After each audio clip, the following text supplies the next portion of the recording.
काय रे, शेवटी निघालास ना? बघ ना, थोडं थांबता आलं तर. मन नाही रे भरलं अजून. तू म्हणशील तसं करू सारं, पण थोडं थांबणार रे. तुझी सवय झालेली रे, आणि तू निघालास सुद्धा. नाही नाही नाही रडत आहे मी.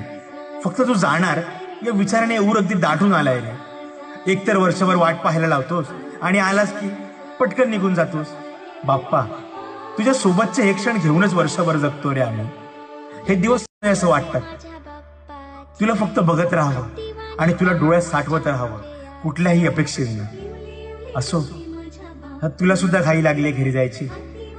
तुझे सुद्धा डोळे खूप काही बोलत आहेत रे. बरं, मनावर अगदी दगड ठेवून तुझ्या निरोपाला सज्ज झालोय आम्ही. अगदी थाटात निरोप देणार तुला. काही भूलचूक झाली असेल तर माफ कर, आणि ज्या थाटात जातोयस त्याच थाटात ये. आणि हो, काळजी घे.